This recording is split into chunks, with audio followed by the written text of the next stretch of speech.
Welcome to Untitled.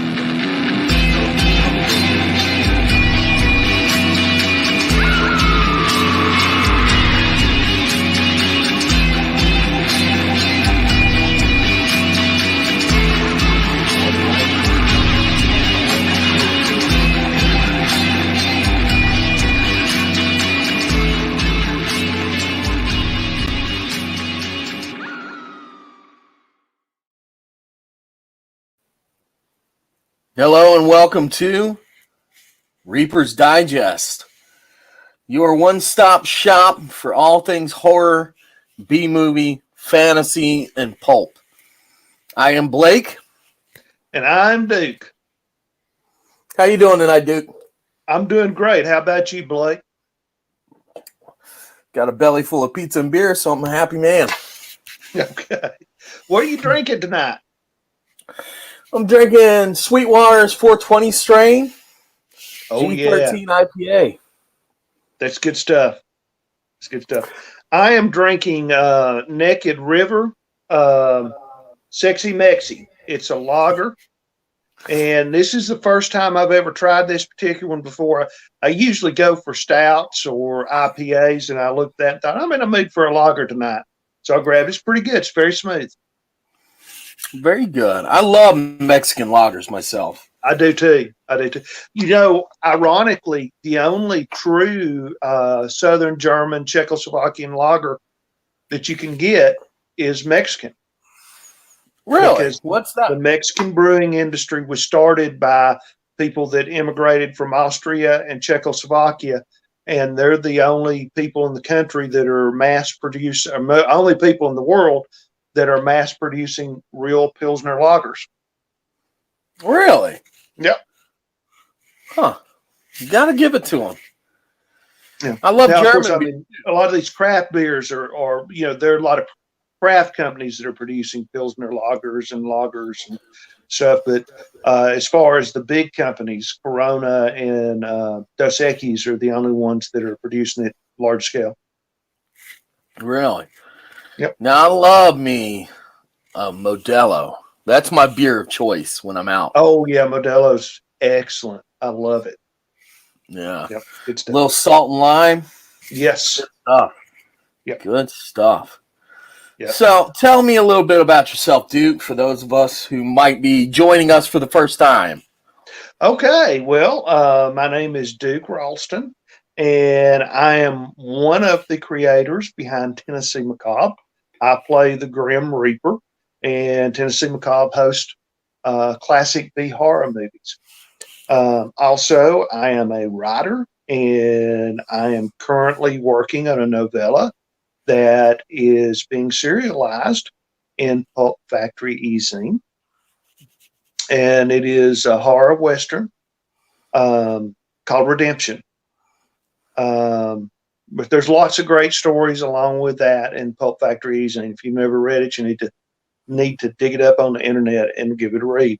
And also have recently started co-hosting Hellbilly Hootenanny with Blake. And we play punk, we play garage bands, we play rockabilly, all kinds of cool music. Oh, really cool music. Mm-hmm. That is like if you want to listen to Duke and I try and one-up each other with a playlist. Yeah. Yeah. So, I am Blake Ray. I am the lead singer of the band Blood Oaks, soon to be signed to a small punk label. Hear, hear. To the DIY out there.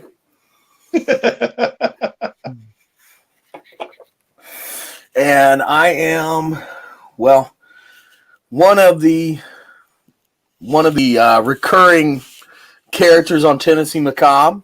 Yes, indeed. I play an exterminator and a biker named Barbecue. Yes. And I have been publishing Pulp Factory e-zine for almost a year now. Yep. So, yes, indeed. Yeah, we're going to talk about one of my favorite movies tonight. 1954's Creature from the Black Lagoon. Yes. one of What do you the, think of this movie? Universal really started the modern horror movies in 1931 with Dracula and Frankenstein. You had the silent horror movies that came before, and Lon Chaney Jr. some great horror movies, but you really get a much better, on a lot of ways. Lon Chaney Jr. was great with makeup, and he had some great things going on. But you really get with Universal, you get great set design, you get great makeup, you get great acting, great writing, whole nine yards. And they had a run of these classic monsters that began in 1931. The Creature of the Black Lagoon was the last of the Universal classic monsters to come out. It came out in 54. Yes. And it was in 3D. Mm-hmm. Which was, I think, at that time already kind of losing popularity. Losing ground. Mm-hmm. Yeah, which is a shame. It made a comeback briefly in the 80s, this red and blue 3D. Yeah. But it looks great, honestly. And yeah, it does. Yeah, it's really cool. If you get to see it in 3D, it's fantastic. I would love to see it in 3D. I never have watched it in 3D. I can tell you that the cinematography is just incredible. It is very clear, very crisp. This is one of the best done movies that I have seen that come out of the 50s. Oh yeah. And it has a real visual language that is truly unique. Yeah. Truly unique. Like, it's an adventure story, it's a sci-fi story, it's a horror story. Yep. It is really the beginning of the rubber suit monster movie phrase is kicked off by this movie.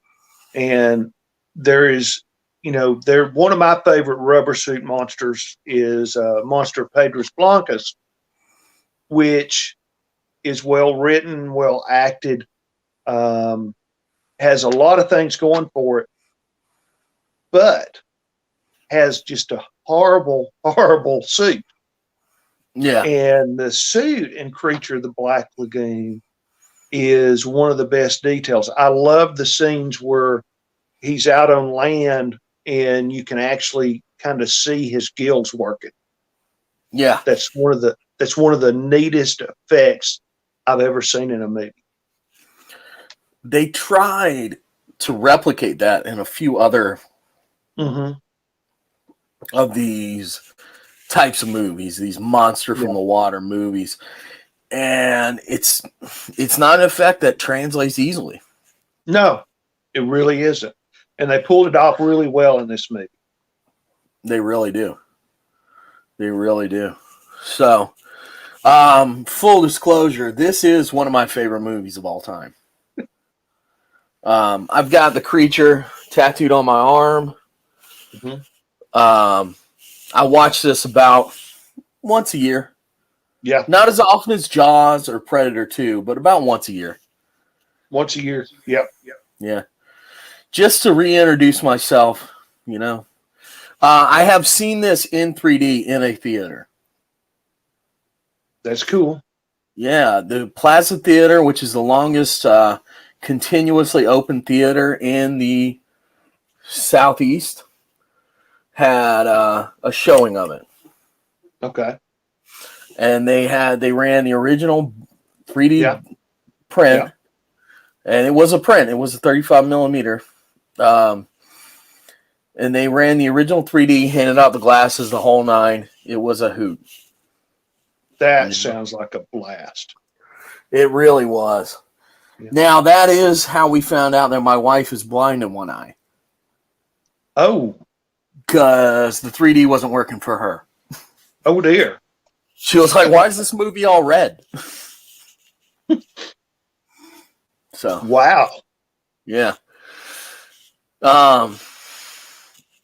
So let's give a little bit of background. We've been talking about it, but Creature from the Black Lagoon comes out in 1954. It's American black and white 3D monster movie, Universal International, produced by William Alland, directed by Jack Arnold, starring Richard Carlson, Julie Adams, Richard Denning, Antonio Marino, who comes back for the second one, Nestor Pavia, and Whit Bissell.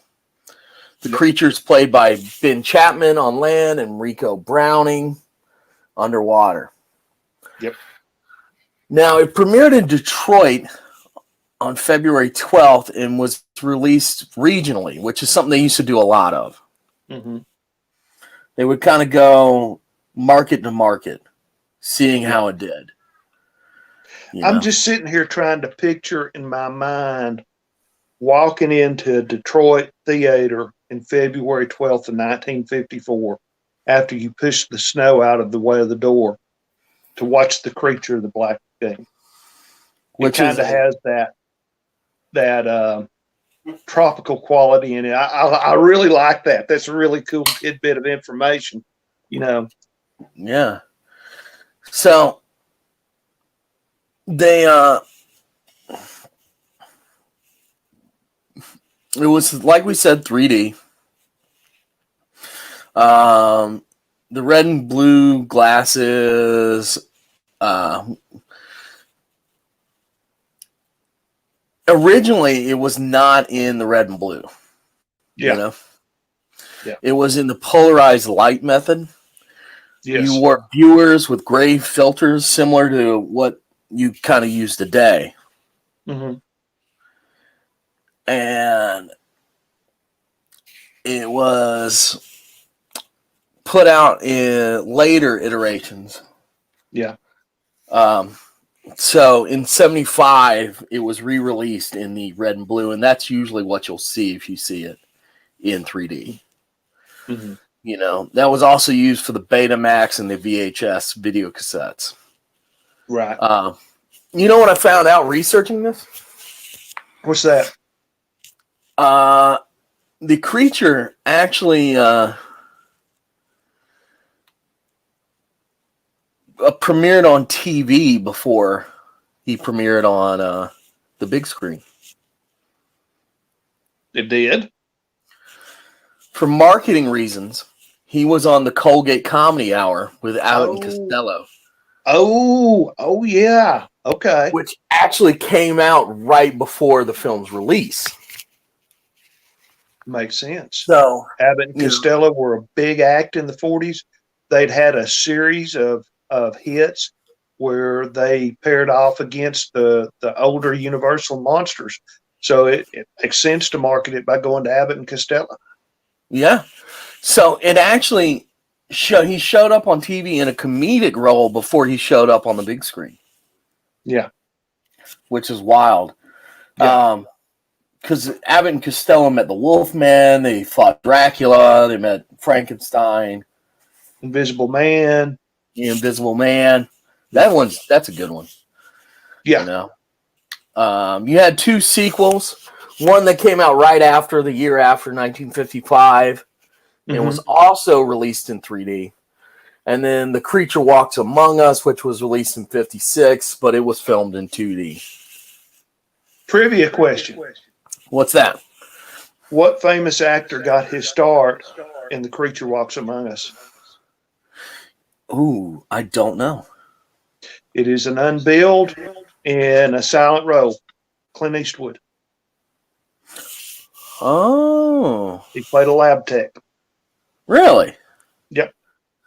That's horror movies have always been a starting ground for people. Yep. Like I think about The Blob, which we'll have to talk about on here at some point, with Steve McQueen. Oh yeah. Yeah. So, and like I said, this is Jack Nicholson started off in The Terror. Bucket of it was no one bucket, but Little Shop of Horrors. Really? Yeah. He plays. His first, this is the 1960 Little Shop of Horrors.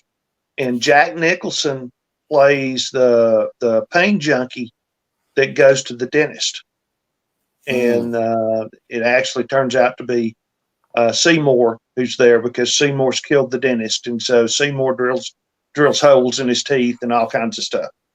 Yeah. That is a wildly demented movie. Yes. It's just bizarre. Mm-hmm.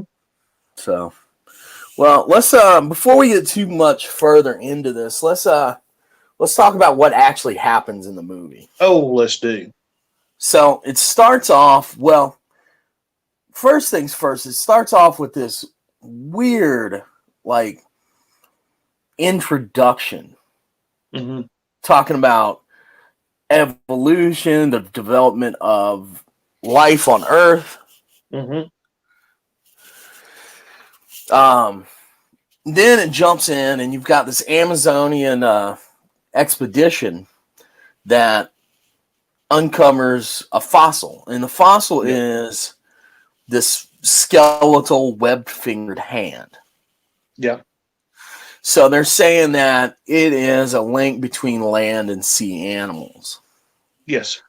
So the doctor, Maya, orders his two assistants to stay in camp, and he goes to visit a marine biology institute. The two lab techs or assistants or whatever, the two native guys he's got working for him, get bumped off. Yep. Meanwhile, Dr. Carl Maya reunites with his friend and a former student, an ichthyologist named Dr. David Reed. David works at an aquarium in California, but most recently has been a guest at Carl's Institute in Brazil to study the lungfish, which is another link between land and sea animals. Lungfish are real. They are an amphibious land-walking fish, much like the mud skipper. Yep. So David persuades his boss to fund an expedition and look for the remainder of the skeleton, because it's going to be a huge deal scientifically. Yeah. You know, then the Piscine amphibious humanoid, as they call it in the movie, kills the two assistants.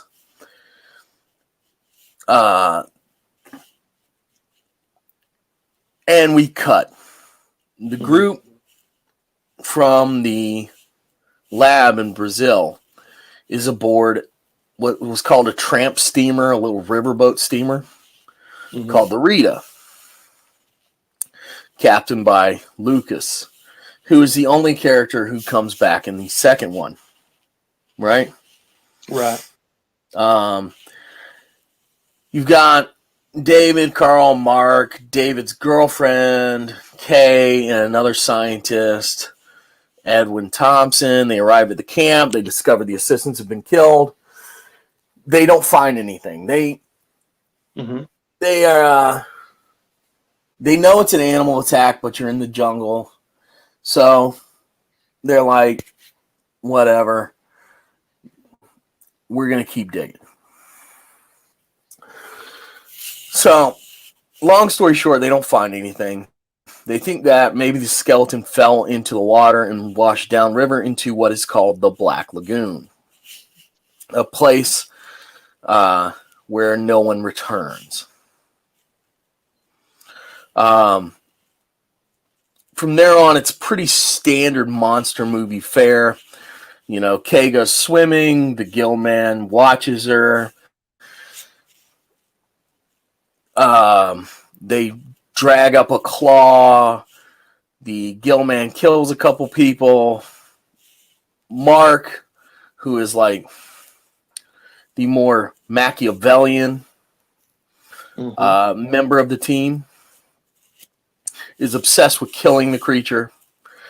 That gets him, eaten, basically. Yep. The gill man abducts Kay in that classic scene where you've got the water monster with the woman draped over, fainted. David, Lucas, and Carl chase him, Kay is rescued. The creature is riddled with bullets, retreats to the lagoon, and sinks into the depths. Mm-hmm. That about right? That about sums it up. Yeah. One point that hit on me that I just glommed onto with that introduction. When you look at some of the earlier horror movies, there's always a religious element. Mm-hmm. And you look at some of the later horror movies from the 70s and 80s, things like The Omen and The Exorcist, there's a strong religious element. This horror movie is entirely set in science. The only reference to religion is that in the beginning, there was blah, blah, blah. Right. The heavens and the earth. And then from then on, it's all evolution, the Big Bang, the cooling. Yeah. But even that in the beginning is almost a refutation of the Genesis in the beginning. Mm-hmm. A very sacrilegious stance for the era. Mm-hmm. Because we tend to think of, the further back you go, the more puritanical Americans are, right? Right. But it's just not that way. It comes in waves. Yeah, absolutely. It just to go all the way back, people talk about the founding fathers and how religious they were. They weren't. No. The whole act of the American Revolution was a revolution against the established church as well.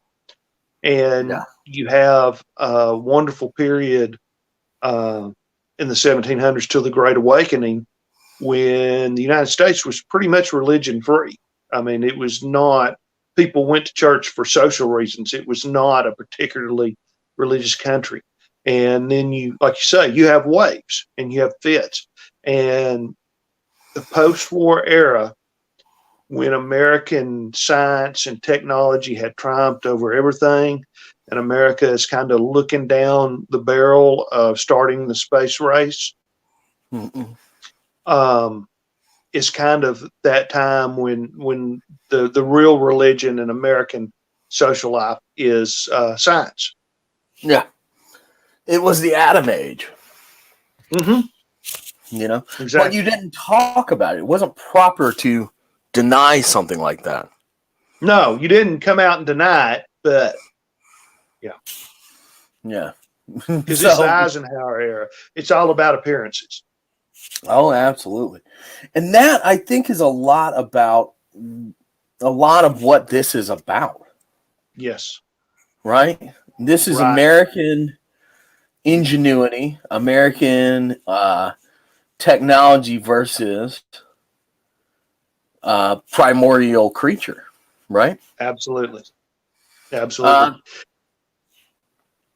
Go ahead. You can, one of the things that struck me here, and I know you and I, it was one of your, one of the things you wanted to do was to write an article about the creature of the Black Lagoon as analogy for imperialism. Mm-hmm.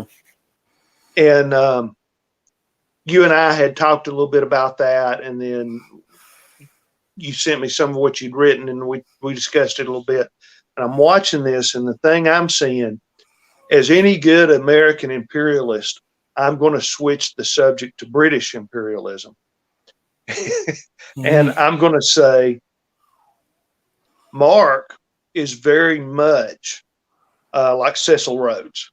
He is that same type of imperialist. He's all in it for the money. David, on the other hand, is a lot like Dr. Stanley. He is the pure scientist, and his motives on the surface appear to be good, but he is as much an imperialist as Mark is. And that's very true. And they are very much colonizers. Yes. In the classic sense. Yes. they're coming into this unspoiled Amazonian rainforest looking for evidence of a lost civilization, basically, right? Right. It brings to mind the search for gold in the Central Americas. In the Amazon. The search for the lost city of Z. Yeah. Machu Picchu and any number of lost civilizations throughout the eras that we search for and then exploited. Yes. Because the history of Western intervention in the Amazon is not exactly a positive one. No. To say the least. Right. So right. I it think is. I read an article. The Amazon the Amazon River itself is mined for gold, and then near the headwaters, you have the Minas Gerais mining district, which is where most gemstones, with the exception of diamond and opal, most commercially produced gemstones you see come from Minas Gerais. And so there's this horrible exploitation going on in the Amazon. And there are people that are running dredges. And one of the things you do is you use mercury to amalgamate gold. Of course, when you do that, you kill everything in the river. And they do that on a regular basis in the Amazon. So it's pretty, exploitation there's pretty bad. You also see sort of, in a lot of ways, I think this is a subversive film. Is it what? A subversive film. Oh, yes. Yeah. Absolutely. The Western invaders, and I'm going to call them invaders because the creature is not really a villain. No. The Gill Man is minding his own damn business, to be real. And he is attacked using superior firepower, chemical weapons, and then finally subdued with heavy artillery, right? Yes. Another interesting thing in this, you have a love triangle in this. You have, of course, David. Then you have Mark, who obviously has a thing for Kate. Yeah. But the creature has a thing for Kate. And in the end, that is what gets him killed. Yeah, which is unfortunate. Yes. Yes. This monsters after pretty women thing shows up a lot in this era. Yes, it does. Yeah. So, I mean, what do we make of that? I mean, are they just the most vulnerable according to the media? Racism. Yeah, that's what I was thinking too. Yeah. Yeah, it's racism.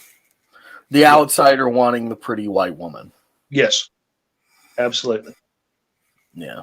So, interesting thing about Mark and David as they vied for Kay is that David is much more progressive for the era. Yes. He's not expecting her to completely lose her career and everything like that. Mark, however, he's like, you're lucky to even be here. He's a caveman with a PhD. I've met quite a few. Yeah. In academia, I met quite a few. Yeah.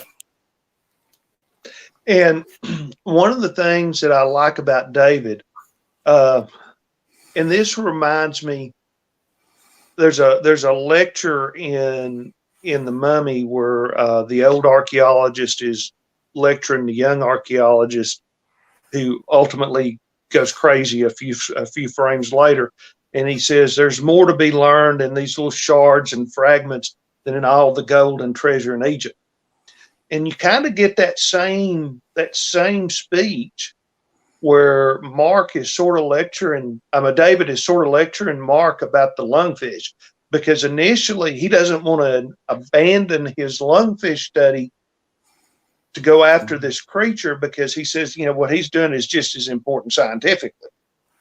And it is. And it is, yeah. It's not David's nearly as after money. flashy. Mark's after money. Yeah. Their names are so just interchangeable to me. Yes. David, Mark, it's just... David, Mark, and Kate. Yeah, Kay. It's Kay, I'm sorry. Yeah. It sounds like almost like a Dick and Jane. Oh, yeah. Yeah. See, David, swim. Swim, David, swim. See the creature, eat David. Eat, creature, eat.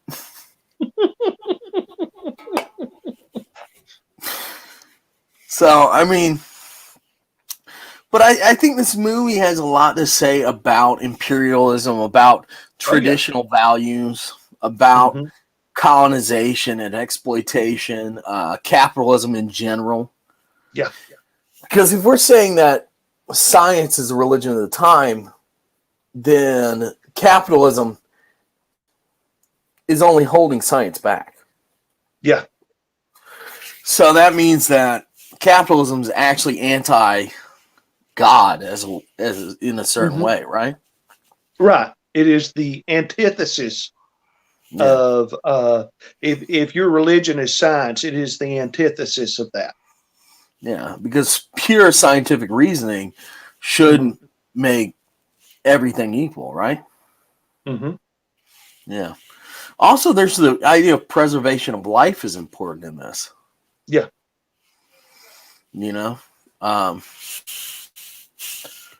Sorry, I keep hearing something over my shoulder, and it's my toddler. But he's just popping in to see what Dad's doing. But no, you have a lot of Western, a lot of racism in this movie. Oh yeah, absolutely. A lot of it's commented on, some of it's not. Yeah. The first few deaths you see are definitely native peoples. Mm-hmm. And their deaths are very much shrugged off. Yes. The two assistants, they're just, Jaguar probably got him. Yeah. Well, call somebody. He was upset, but the rest of the crew is just kind of very nonchalant about it. Yeah. And, of course, you have to protect the woman. You can't let her see it. No, you can't. She might faint. Yes. She has every chance of fainting, Yeah. But I don't know. I love this movie, but it is a product of its time. Absolutely. Absolutely. One of the things that I mentioned to you the other day, one of the analogies that you always hear when you're talking about American foreign policy that goes all the way back to the Great White Fleet at the turn of the 19th and 20th centuries was, we will make the Caribbean an American lake. That was kind of the whole impetus behind the Spanish-American War. Let's make the Caribbean an American lake.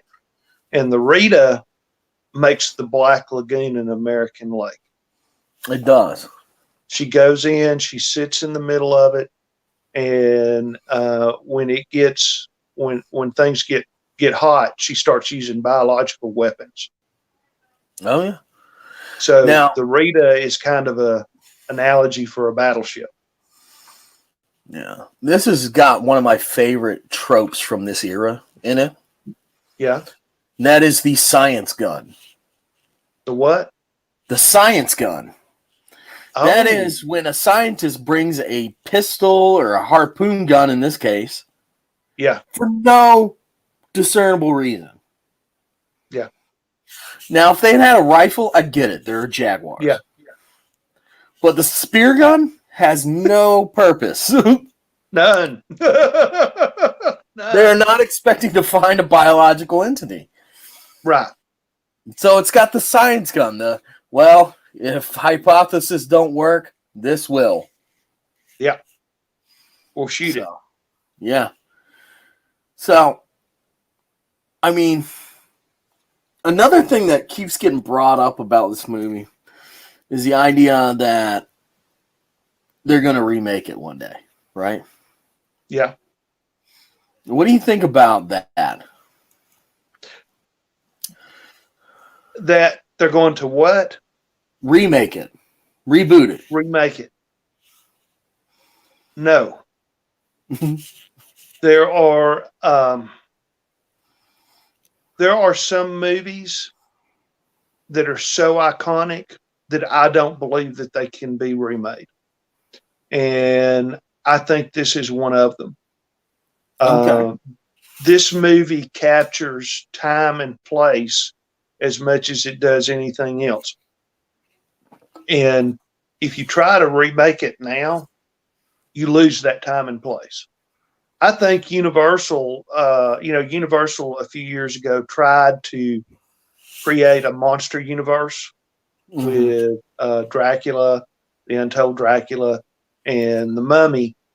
And the problem I have with it is that Universal doesn't really understand their own catalog of movies. And they did not do anything. There were some interest. It was more like a superhero movie with monsters instead of superheroes. And there were some interesting scenes in at least the Mummy. But they miss out on the ethos of what was going on in those original movies. And I would argue that you can't recapture what was going on in those original movies. No, I don't think you can. I mean, I don't think that you can, particularly the creature of the Black Lagoon, because this is 9 years after the end of World War II. The United States is the undisputed champion of the world. Yeah. There is a kind of arrogance and headiness and self-assured belief in science solving everything that just permeates this whole movie.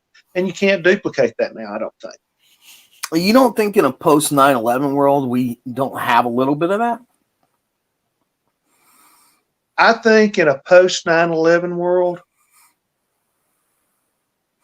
Or have we been proved too vulnerable? I think we're too vulnerable. I think we're too vulnerable, and I think that some of the things that happened post 9/11, one of the things that makes this movie so powerful is David knows that he is morally right. Mark knows that he is right from a business sense. And they're not questioning. They're completely self-assured.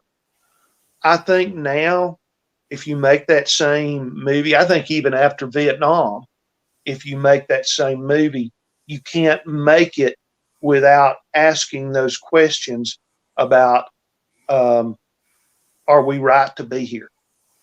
Yeah. Those characters cannot be self-assured. Does that make for a bad movie or just a different movie? It makes for a different movie. It doesn't make for a bad movie necessarily, but it makes for a different movie. Yeah. So essentially, you could do a Gilman movie, but it would be totally different. Yeah, it couldn't be Creature from the Black Lagoon. No. It is iconic. What would you want to see in a remake if they had to make it? What would I want to see if they did it? Yeah. I would want to see, an American oil expedition to the Amazon. And this is not a scientific expedition, because the United States now is not so much about doing scientific expeditions as they are about finding energy. And so these guys are looking for an oil basin in the Amazon, and they're going to exploit it, and the creature is in their way. And maybe you make the creature a Latin American hero, a kind of a Scaly Zorro type There thing, you go. where he's defending the natives and he's defending the Amazon. Yeah. So when you say that, it brings up it brings another film to mind. What's that? Did you happen to catch? It was 2020, and spoiler alert for the movie Underwater. But did you happen to catch Underwater? No, I didn't. Oh, you need to watch it. Okay. You need to watch it. But it's about a drilling expedition in a deep trench. Oh. Underwater. Yeah. Hence the title. Kristen Stewart plays just a BA science officer. Uh-huh. But it is very much, well, and it's also got nods to the Cthulhu mythos and blah, blah, blah, you know, which you can't get away from Lovecraft, no matter how hard you try. This even has shades of Lovecraft in it. Yeah. Because the deep ones, you know, the deep ones being Lovecraft's half human, half fish hybrid monsters. Yes. You know, so, but yeah, that is basically Creature from the Black Lagoon, but modern. Yeah. Yeah. I'll have to check that out. That sounds good. I'll tell you what, I was going to see it for just to go goof off. Yeah. It was cheap. I was the only me and my wife were the only two people in the theater. We were just about 10 minutes in, I was like, we got to really watch this. This is pretty good. Like, we were, talking on our phones, and I'm like, whoa, wait a minute. Like, this need to pay attention here. Yeah. Yeah. Something's going on screen. Mm-hmm. So, well, what else do we want to say about this film?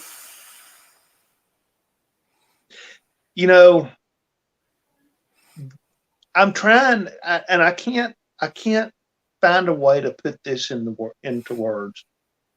This for me captures one half of what 50s horror is. It's one half Creature from the Black Lagoon, and it's one half Blob. And either you're dealing with some sort of mutation or genetic throwback, a rubber suit monster, or you're dealing with something that came from outer space. And it is a time when the United States was afraid of invasions, a time when the United States, like we said, almost worshiped science. And, that's another thing. The heroes of all these movies were always scientists.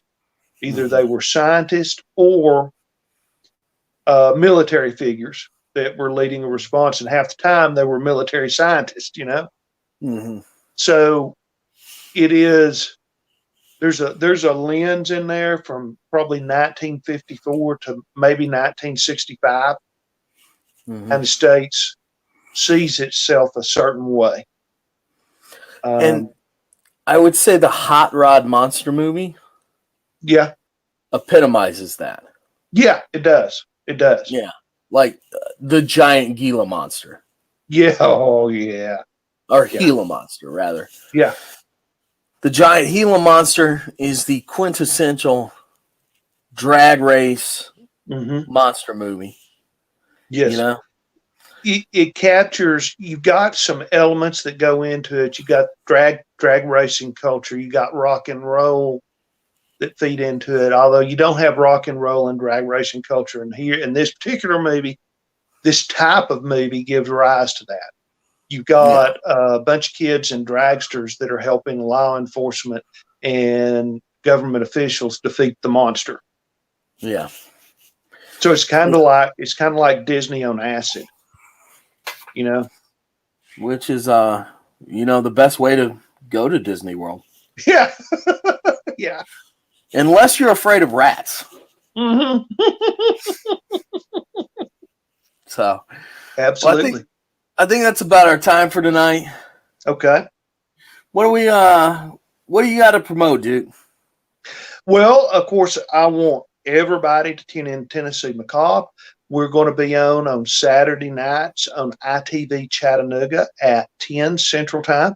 We're on Other Worlds TV on Roku at midnight on Saturday night, every Saturday night. You can also find us on the Monster Channel, Betamax TV, and the Vortex. So please tune in. And, of course, I want you to stream Hellbilly Hootenanny. And, Blake, tell them a little bit about that. Hellbilly Hootenanny is punk garage, rockabilly, and surf music curated by yours truly, the dynamic duo here. And we play at 11 Eastern Standard Time on Saturday nights on Weird Sisters Radio. Mm-hmm. Usually we're in the chat on Weird Sisters talking to the people who are listening. So you can check that out. That's about it for that. My band Blood Oaks is playing a cancer benefit on October 2nd at the Star Bar. So if you're around the Atlanta area, definitely come out. And I think that's it for me. Pulp Factory's putting out we put out an issue every month towards the end of the month. Yes. So got some excellent stuff coming up in this one. Oh, yeah, I'm very excited about this one. Yep. Very excited. So we're actually expanding our format officially this month. So, all right. Well, until next time, I am Blake. And I'm Dave. All right.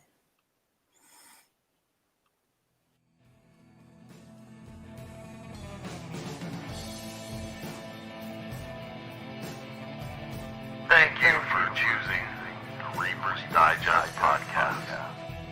Like and subscribe. Recommend us to your friends. Check us out on all social media outlets. We'll see you next time.